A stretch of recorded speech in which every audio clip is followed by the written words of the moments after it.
Hello guys, welcome to our YouTube channel Code Buddy. तो आज हम एक क्वेश्चन करने वाले हैं जिसमें हमें पाइथन का कोड दिया हुआ है और हमें उस कोड का आउटपुट निकालना है। ऐसे क्वेश्चन ज़्यादातर एग्जाम्स में या फिर इंटरव्यू क्वेश्चंस में पूछे जाते हैं। मैं आपको ऐसी ट्रिक बताने वाला हूँ और जिससे आप ऐसे क्वेश्चंस को मिनटों में आराम से सॉल्व कर सकते हैं। तो जैसा मैंने आपको पिछली वीडियो में बताया था कि आपको बस 3 स्टेप फॉलो करने हैं किसी भी आउटपुट क्वेश्चन को निकालने के लिए। वो 3 स्टेप्स क्या है मैं आपको दोबारा बता देता हूँ। मैंने आपको पहला स्टेप बताया था कि जो भी वेरिएबल्स आउटसाइड द लूप हैं, हमें उन वेरिएबल्स को लिखना है। एंड जो सेकंड स्टेप बताया था कि जो वेरिएबल्स इनर लूप के अंदर है, हमें उनको लिखना है। देन थर्ड स्टेप क्या बताया था कि मैंने कि हमें अपने कोड का ड्राई रन करना है। तो वो बताया था मैंने लूप के लिए, पर यहाँ पर देखिए हमारे पास फोर या वाइल लूप इनमें से कोई नहीं है। हमारे पास है डेफ। डेफ मतलब होता है फंक्शन। तो डेफ जो कीवर्ड होता है वो हमारे फंक्शंस के लिए यूज होता है। तो हम इस लूप की जगह फंक्शंस लिखने वाले हैं। तो स्टेप में हम लिखेंगे आउटसाइड फंक्शन वेरिएबल्स, कि जितने भी वेरिएबल्स फंक्शन स्टेटमेंट के बाहर हैं पहले हम उनको लिखेंगे। देन सेकंड स्टेप क्या है कि जो भी इनर फंक्शन वेरिएबल्स हैं, यानी ऐसे वेरिएबल जो फंक्शंस के अंदर हैं, हम उन वेरिएबल्स को लिखेंगे। एंड अपना थर्ड स्टेप जो मैंने आपको बताया था क्या है, ड्राई रन। ड्राई रन मतलब क्या होता है कि हम अपनी जो कोड है उसको लाइन बाय लाइन एग्जीक्यूट करते हैं और जो भी इसमें चेंजेस होते हैं, हमारे वेरिएबल्स में चेंजेस होते हैं, उनकी वैल्यूज चेंज होती है, तो हम उन चेंजेस को करते हैं अपने वेरिएबल्स के साथ। तो चलिए स्टेप बाय स्टेप करते हैं। तो हमारा पहला स्टेप क्या है कि जो भी हमारे वेरिएबल्स आउटसाइड दी फंक्शन है पहले हमें उनको लिखना है। तो उससे पहले हम देख लेते हैं कि कौन से वेरिएबल्स हमारे फंक्शन के अंदर है और कौन से वेरिएबल फंक्शन के बाहर है। तो आप देख सकते हैं कि हमारे पास हमारे पास है ये डेफ कीवर्ड। डेफ कीवर्ड किस लिए होता है? डेफ कीवर्ड फंक्शन के लिए यूज होता है। तो डेफ से लेके यहाँ तक जितनी भी लाइन्स है ये हो गई फंक्शंस की लाइन। एंड जो डेफ के बाहर है ये हो गया outside the function, outside function. तो फंक्शन के अंदर जो भी वेरिएबल्स होंगे उनको हम कहेंगे फंक्शन वेरिएबल्स, यानी इनर फंक्शन वेरिएबल्स। और आउटसाइड द फंक्शन जो भी वेरिएबल्स होंगे इस एरिया में हम उन्हें कहेंगे आउटसाइड फंक्शन वेरिएबल्स। तो चलिए एक एक करके इनको लिखते हैं। तो सबसे पहले हम लिखेंगे आउटसाइड फंक्शन वेरिएबल्स। तो यहाँ पर हम लिखेंगे आउटसाइड फंक्शन वेरिएबल्स।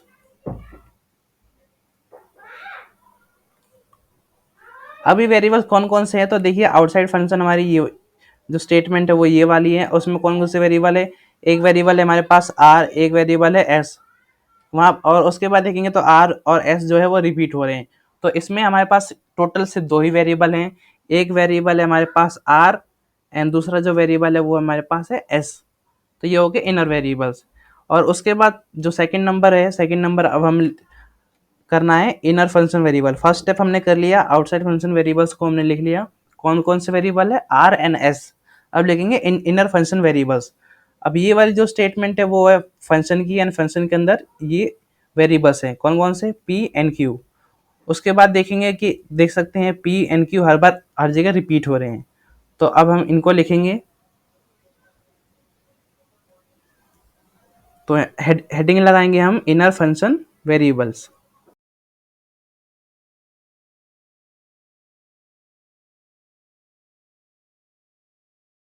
तो फंक्शन के अंदर कौन कौन से वेरिएबल्स है? तो फंक्शन के हमारे अंदर हमारे पास दो वेरिएबल है, एक वेरिएबल है पी एंड दूसरा वेरिएबल है क्यू। इसका मैं कलर चेंज कर देता हूँ क्योंकि ये कलर सेम लग रहा है। तो एक जो है हमारे पास है पी एंड सेकेंड जो है हमारे पास है क्यू। अब हमने दो स्टेप्स फॉलो कर लिए। हमने जो आउटसाइड फंक्शन वेरिएबल्स है उनको फाइंड कर लिया एंड इनर फंक्शन जो वेरिएबल्स है उनको भी फाइंड कर लिया।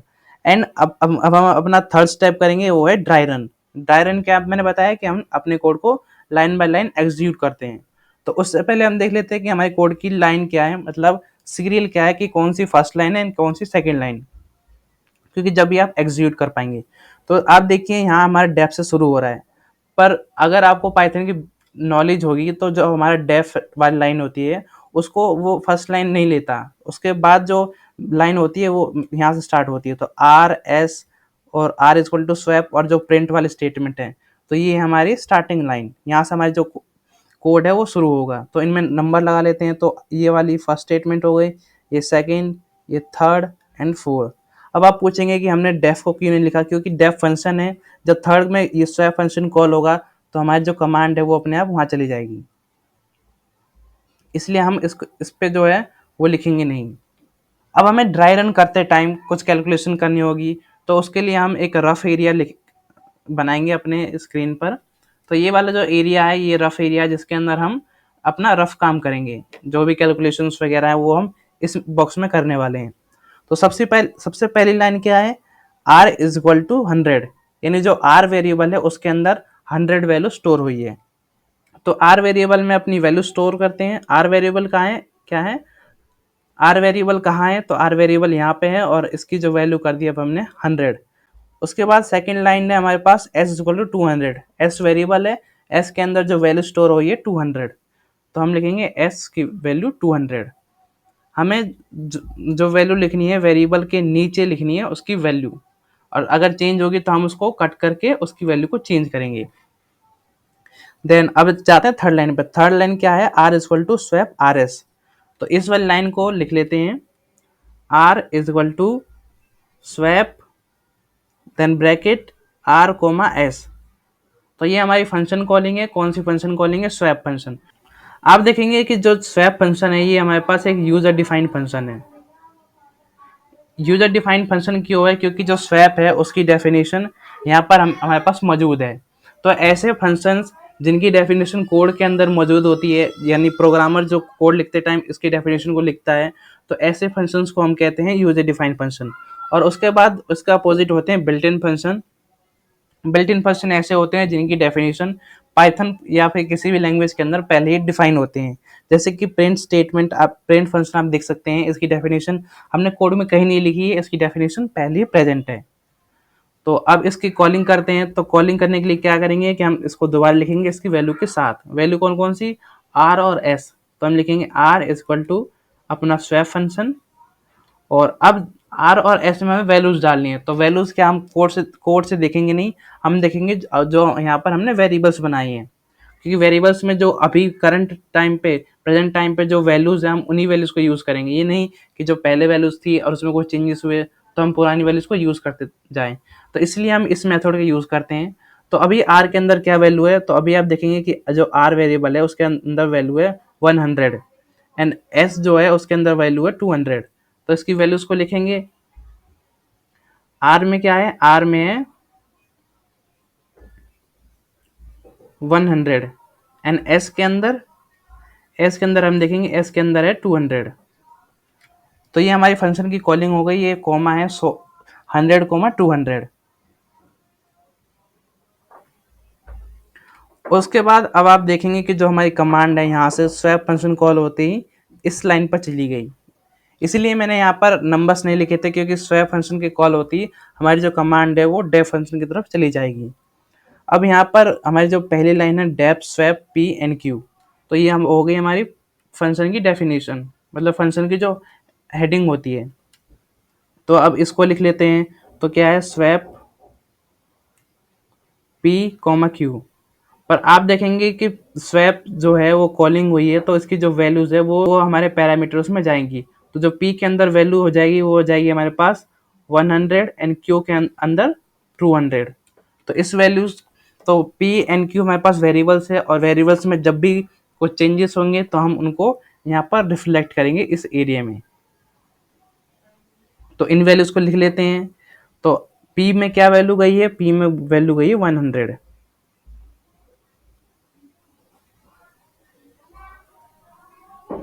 यहाँ पर ये इरेज हो गया है, आर की वैल्यू जो है वो 100 एंड क्यू के अंदर जो वैल्यू गई है, क्यू के अंदर गई है 200।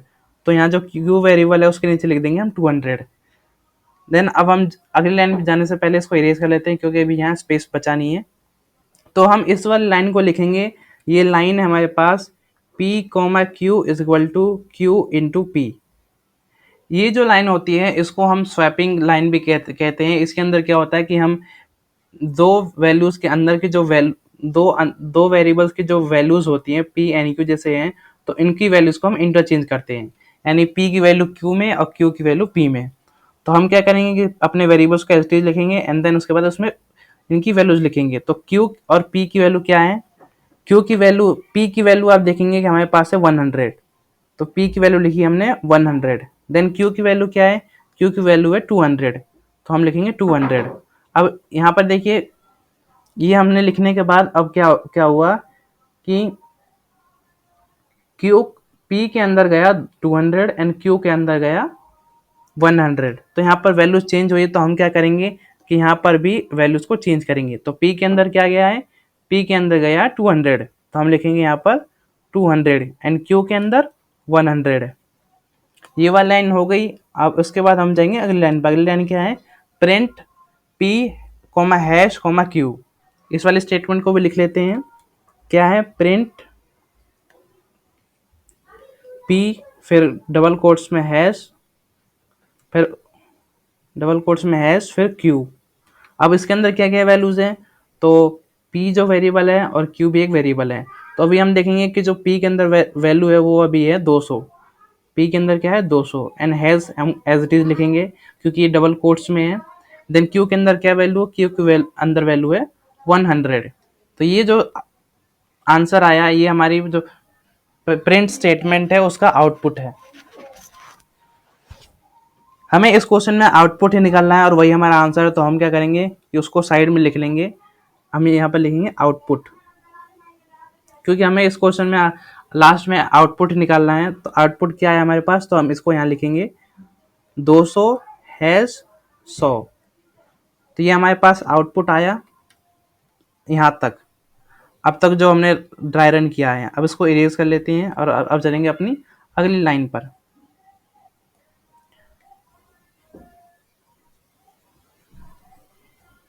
अब देखिए अगली ये लाइन है हमारे पास रिटर्न पी। तो रिटर्न पी क्या करेगा कि पी की वैल्यू जो है वो वापस ले जाएगा और आर में असाइन कर देगा।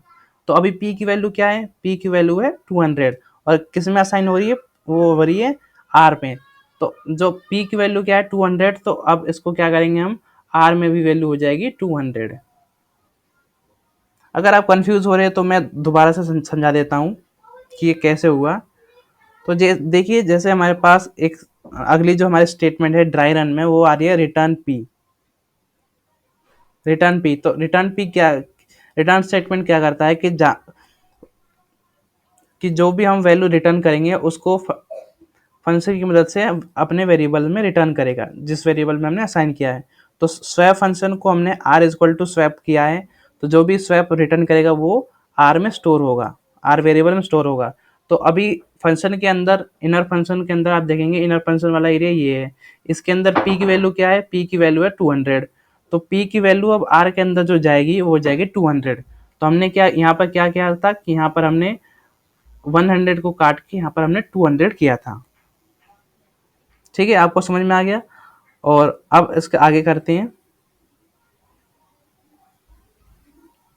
उसके बाद है हमारे पास फोर्थ स्टेटमेंट, वो है प्रिंट स्टेटमेंट। तो इसको लिख लेते हैं, क्या है प्रिंट, उसके बाद आर फिर हैश, ये डबल कोट्स के अंदर है, देन एस। ये हमने कोड लिखा और अब क्या करेंगे इसकी वैल्यूज को लिखेंगे। तो आर के अंदर क्या वैल्यू है, आर के अंदर वैल्यू है 200, तो आर की वैल्यू लिखी हमने 200। एस के अंदर क्या वैल्यू है, अब यहाँ पे हैश हमारा एज इट इज प्रिंट होगा। एस के अंदर क्या वैल्यू है, एस के अंदर वैल्यू है 200, तो एस के अंदर भी 200 स्टोर है। तो ये हो गया हमारा प्रिंट स्टेटमेंट का आउटपुट। और इस आउटपुट को हम अपने आंसर में लिखेंगे। तो हम लिखेंगे 200 हैश 200। देन उसके बाद ये हमने फोर्थ स्टेटमेंट को भी रन कर लिया और उसके बाद हमारा जो कोड है वो कंप्लीट हो गया। तो हमारा जो कोड कंप्लीट हो गया और हमें क्वेश्चन क्या पूछा था कि फाइंड द आउटपुट। तो हम क्या करेंगे कि हमारे पास जो भी आउटपुट आया है लास्ट में, तो आप देख सकते हैं कि ये आउटपुट आया है इस कोड को रन करने से। तो यही जो है यही हमारे इस क्वेश्चन का आंसर है।